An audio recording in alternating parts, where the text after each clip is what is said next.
Les modalités techniques de mise en œuvre de la collecte des déchets. Les règles d'organisation de la collecte sont fixées par l'EPCI compétent. Néanmoins, elles doivent respecter les prescriptions des planifications et le Code général des collectivités territoriales pour un service minimal. Dans les zones agglomérées de plus de 2000 habitants, l'EPCI doit collecter les ordures ménagères au moins une fois par semaine.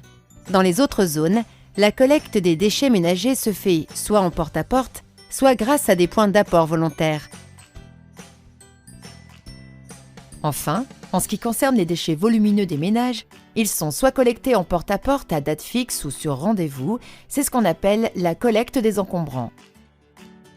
Si ce n'était pas le cas, l'EPCI doit mettre à disposition du public des centres de réception à poste fixe ou périodique, soit les recevoir dans une installation de traitement ou de récupération. La collecte en porte-à-porte. Lors d'un circuit de collecte prédéfini, le service d'enlèvement ramasse les déchets triés et déposés dans des contenants spécifiques. Ces contenants sont affectés à un ou plusieurs producteurs de déchets et disposés à proximité de leur domicile. Collecte en apport volontaire. D'abord réservée aux flux de collecte séparés, la collecte en apport volontaire s'étend aujourd'hui aux ordures ménagères dans les territoires ruraux comme dans les ensembles de logements collectifs grâce aux solutions enterrées et semi-enterrées. Cette collecte se pratique en implantant sur le territoire donné un certain nombre de points d'apport volontaire ou PAV. Ces points d'apport volontaires sont accessibles à l'ensemble de la population. Lors de la mise en place de la tarification incitative, l'accès à ces équipements peut être individualisé et contrôlé en utilisant les cartes d'accès par exemple. Le point d'apport volontaire est souvent organisé avec des îlots de 3 colonnes enterrées minimum.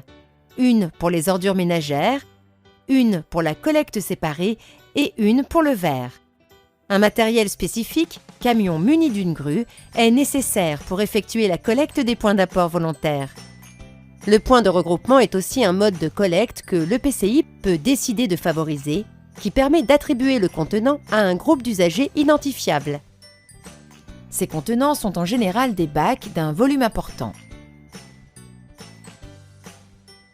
Enfin, se développe notamment sur des territoires denses la collecte pneumatique par réseau enterré.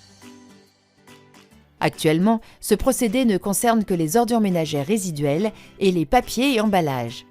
À l'avenir, elle pourrait inclure le flux des biodéchets. Toutefois, la collecte de verre, trop abrasif pour les tuyaux de transport, ainsi que les déchets encombrants et les déchets dangereux, nécessitent de mettre en place des collectes complémentaires. Ces déchets sont donc déposés dans des bornes de collecte afin qu'ils soient acheminés par aspiration dans des conduits souterrains jusqu'au terminal dans lequel est installée la centrale d'aspiration. Après compactage, les déchets sont acheminés par camion vers des filières de valorisation et de traitement. La limitation d'utilisation de camions de collecte et la disponibilité du service de collecte constituent les avantages de ce type de collecte. La collecte en déchetterie. Elle permet aux particuliers et éventuellement aux artisans d'apporter leurs déchets encombrants comme par exemple les meubles, les gravats, les déchets verts ou les déchets dangereux, en les répartissant dans des contenants spécifiques en vue d'éliminer et de valoriser au mieux les matériaux qui les constituent. Ces déchets ne peuvent être collectés de façon traditionnelle par les services de ramassage des ordures ménagères en raison de leur taille, de leur quantité ou de leur nature. Ces différents modes de collecte sont ensuite mis en œuvre de différentes manières, selon le choix juridique, administratif et financier que l'EPCI compétent a jugé le plus pertinent.